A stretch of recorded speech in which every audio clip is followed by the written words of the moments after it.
Hey everyone, I hope you're keeping well. I just said I'd do a voice recording because I thought that it might be a little bit easier to do this kind of astrology than to write it all out. Um, so we've got a couple of things going on at the moment. We have two planets currently in retrograde about to end, and we've one planet going into retrograde for the next 3 weeks. Or 4 weeks, 3 weeks. So what does that mean? So retrograde essentially means that a planet, it appears to go backwards in the sky. So it doesn't go backwards, but it appears to go backwards. So what that means is its energy, its themes, what the planet is about and where it is and the themes connected to it become intensified for that period of time that it's in retrograde. So retrogrades are usually a time of kind of like going back over, revising, revisiting, redoing. So when I suppose the best way of kind of giving you a visual of this is when you're driving a car really fast and you slam on the brakes and you hit it in reverse to go backwards, as the planet slash car is slowing down to come to a break, to that stop point before it goes into reverse, the energies get really, really intensified. Like think about sitting in that car, like you'd be shoved forwards, and then you're going to be shoved backwards because you're going to hit the brakes to go backwards. So essentially the themes and the energies of the planets become a lot more intensified for that period of time. And as I said, because it's retrograde, it's a time of going back over, redoing, revisiting and all that kind of thing, versus starting anything new in connection with that planet and its themes. So to give you an idea, Venus is currently in retrograde in Capricorn, in the sign of Capricorn. So Venus is that happened on the 19th of December to the 29th of January, I think the dates are. So for that period of time while Venus is in retrograde, we're going to be revisiting, redoing and looking back over the themes connected to that. So Venus is all about love, harmony, peace, balance. It's about relationships, business relationships, partnerships, social relationships. It's how we socialize in the world. It's how we value things. It's about money. It's about our own self-worth and self-value. It's about possessions. It's about our senses. So these are kind of the themes during the retrograde period that we'll actually experience. So like a lot of people will experience the return of old flames, ex-relationships, exes getting in contact, or maybe you're contacting them. So it'll either be them to you or you to them. It can be a time where your values around relationships, your values around what it is that you value in the world might ask you, you might be prompted or nudged by the universe to revisit these themes. Like, what is it that I want in a friendship? What is it that I want in a relationship? How is it that I value these? What is it that I value in them? Do I feel valued? Because Venus is retrograde, it also means that we are experiencing what does it mean to value ourselves? Like, what is my self-worth and self-value on myself? How do I, and how do I honor that? How do I show myself that? So as I said, any themes to do with Venus is going to come up at this time. So even friendships and that, you might have friends that fall away or new friends that you, that you have from years ago reappearing or whatever. But it'll essentially be a time of revisiting themes that have been before will start to kind of come up again for you to deal with them. That's the whole point of the retrograde. It gives you time to catch up with yourself and to get yourself back into alignment. So that's Venus. Venus is also currently in Capricorn. So Capricorn is an earth sign. It's very, very practical. It's all about authority, responsibility. It's about boundaries, life lessons. It's about hard work. So Capricorn is also about structures and government and top-down authority. It's about to-do lists, about organising. We're currently in Capricorn season. So when people start making their New Year resolutions, it's no coincidence that it's in the time of Capricorn, because Capricorn is all about manifesting that which it wants to make into reality, but it's also about setting boundaries, which we do in New Year's resolutions. It's about creating lists and getting organised, all those very Capricorn type themes. Now, when you've got Virgo in Capricorn, when you've got Venus in Capricorn, the love that we have and that we share and we experience, and the things that we're revising all about kind of relationships and love and harmony, and our worth, our possessions, our value, money, all those things, it gets a very, like, earth is very practical. It's very down to earth, very practical.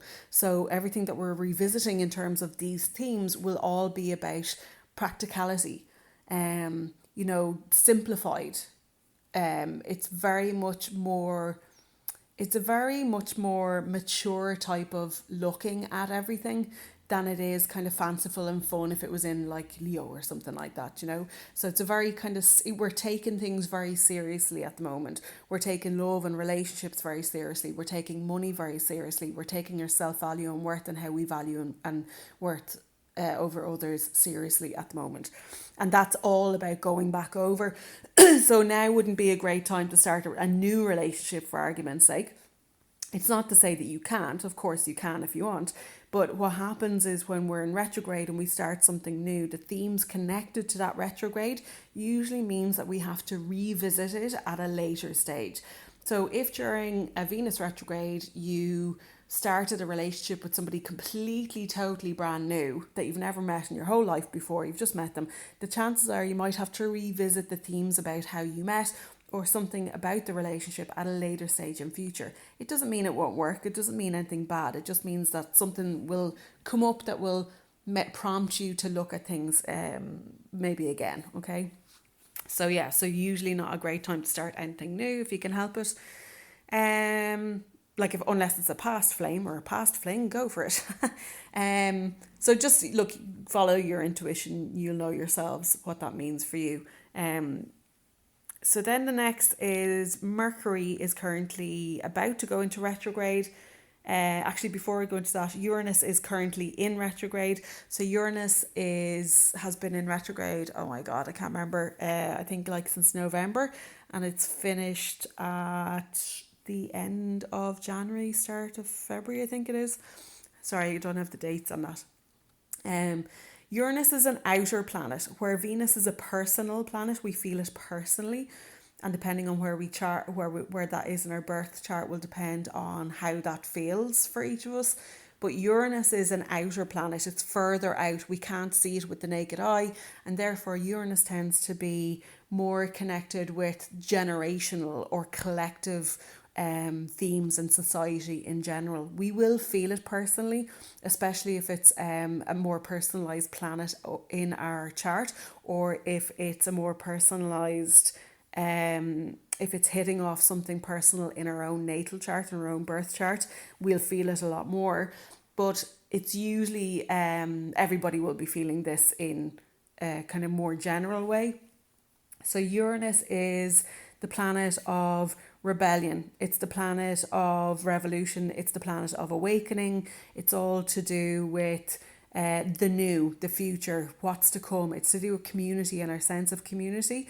It's to do with it's less to do with me, I, and it's more to do with like the people and society in general and what's good for society and how can we make it a better place.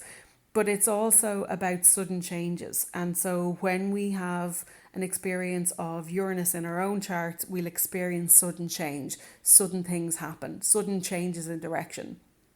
So it depends on where it is in your chart and how that theme plays out for you. But during a Uranus opposition, you just feel the energy more intensely in terms of maybe going back over and revising, where in your life are you rebelling? Where in your life are you revolting? Where in your life are you perhaps revisiting the idea of bringing more innovation into your life? How can you be a change maker in your own life? What are your own personal ideals? What is it that you want for society? What is it that you want for your life? How is it that you can go about creating that change?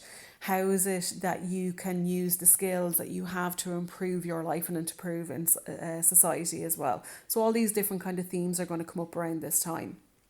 And as I said, you're going to be going back over the ideas. So you'll probably have old ideas or thought processes or whatever coming kind of back into your life as well.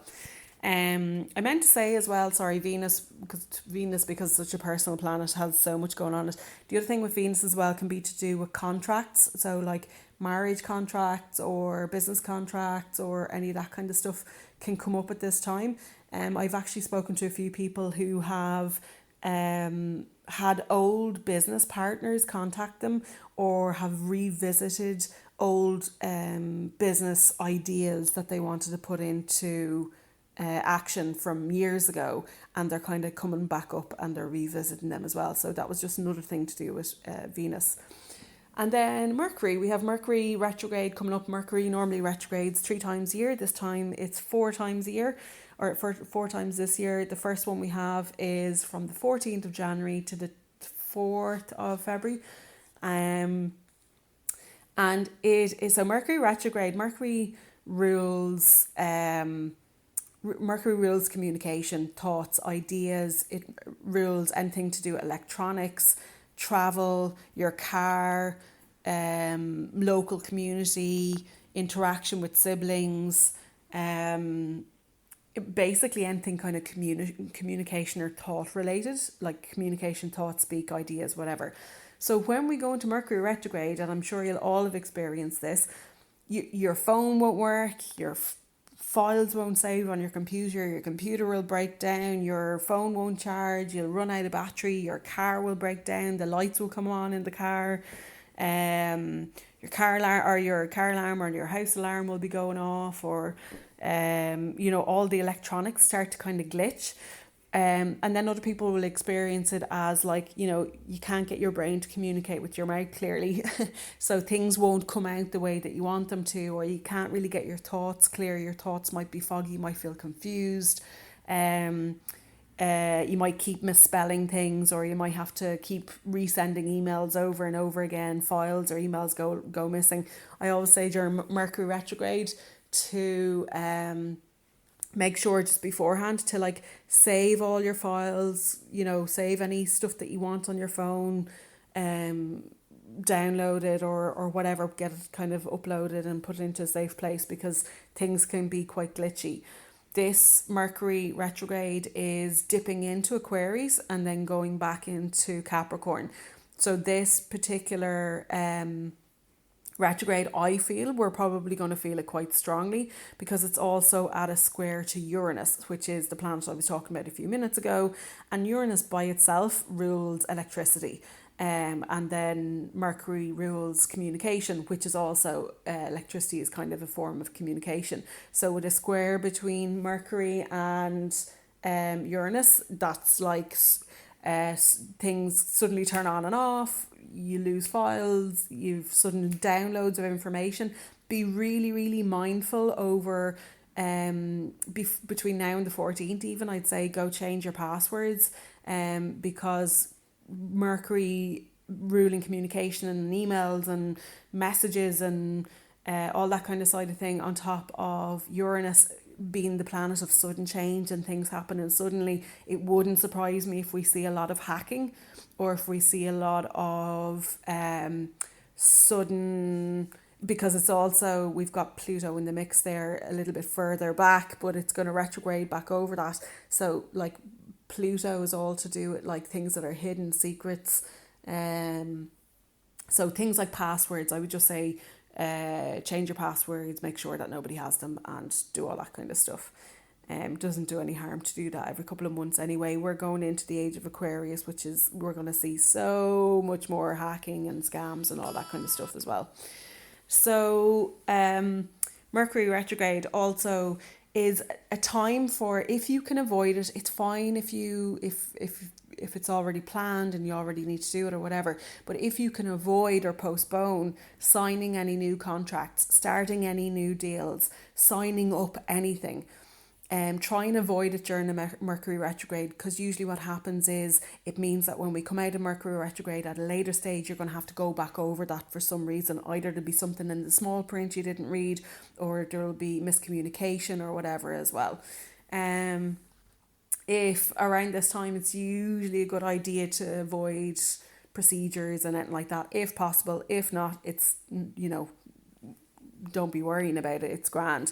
But it's just a case of Mercury retrograde can affect communication and stuff like that as well. So, but then as well, for some people, it depends on your chart, and it depends on where Mercury is in your chart, and if it rules your chart or is one of your kind of main rulers, it's actually something that could be beneficial for you. So usually this time is about going back over. If you're sending an email to somebody, I would always say a Mercury retrograde as well. Like, read it over and over and over. If you're doing a newsletter or anything, read it over and over and over before you send it out, because there's probably going to be typos or mistakes or something like that in it as well. What else? We have Jupiter has just moved into Pisces, which is really, really good news. So we had a flavour and taste of this last year towards the summer, around the summertime. So Jupiter had been in Aquarius for quite a while. And when it dipped into Pisces, we saw all the lockdowns kind of finish. And then when Jupiter went into retrograde last year, all the lockdowns kind of came back. And it's so Jupiter is moving out into Pisces again. So it's moved forward. So we should have a lot more, we should feel an opening. We should begin to feel things opening up more, kind of an expansion. So Jupiter expands everything it touches. Jupiter is all about our beliefs. It's about the legal system. It's about fair. It's about justice. It's about expansion. It's about wisdom. It's about higher education and our belief systems. It's a really benevolent planet. It's really, really beautiful. And the fact that it's in dreamy Pisces being about our spirituality, our oneness, our connection with the universe, our connection with the divine. Pisces can also be deception and addiction and the darker side of it. So it might, for some people, expand addiction. It might expand deception for some people. It depends on kind of where you're at. But in general, Jupiter moving into Pisces is going to be really, really beneficial for everybody, because Jupiter, it's not an outer planet, but it's kind of further out, so we can still see it, which means that it is on a personal level we'll feel it, but also on a collective level we'll feel it as well. What else have we got? So that's kind of the main things. At where we've got, we have the Saturn Uranus square is slightly wide at the moment, but it is a theme that's been going on for 2020 and 2021. So Saturn is all those kind of Capricorn themes because it rules Capricorn. So Saturn is the cranky old man of the zodiac, of the planets. He basically is all about hard work. Like, if you haven't done your homework, you can't go out and play. So Saturn can cause restrictions. Now, restrictions can be good or bad. Restrictions can be because they're saving you. The restrictions can be because they're stopping you from doing something. So there can be a light and dark. Boundaries are there for a reason. It can keep people out or it can keep people in, So Saturn's all about boundaries, rules, regulations, hard work, responsibility, authority, top-down authority, government, structures, the old things that are kind of chronic and very timely. So Saturn is in Aquarius at the moment and Uranus is in Taurus. So Uranus, as I said earlier on, is about the new, it's about the future, it's about innovation and science and all those things. So we've had Saturn squaring Uranus, so that means that there's conflict between the two. So there's a pulling of the old versus the new, the old structures versus new structures, ripping down old structures to make way for new structures. It's moving away from me, I, and I win and I own and I am succeeding, to we as the community own, we as a community win, and we as the community are succeeding together. So you're going to see a lot more kind of cooperatives and things like that, moving from even like single people jobs to I've got several jobs, and I'm involved more in the community kind of stuff. So it's very much about the old versus the new. That it's at a wide orb at the moment, so we're going to be feeling this all the time. It's just been a theme, so you're probably not even aware of it as much anymore. And I think the next proper square to that is back in, it's going to be like October of this year. So it's going to be a strange year. There's going to be there's a lot of really nice things this year, and there's a lot more challenging things this year coming up. The highs will be high and the lows will be low. We've been through a lot of the same themes in 2020 and 2021. In 2022, we're going to experience a lot of the same themes, but we're going to see the polarity of it a lot more. So it's really about staying in your light. It's really, really about keeping the energy and the frequency high, and kind of choosing your timeline that you want to be on. And then, have I got anything else for you?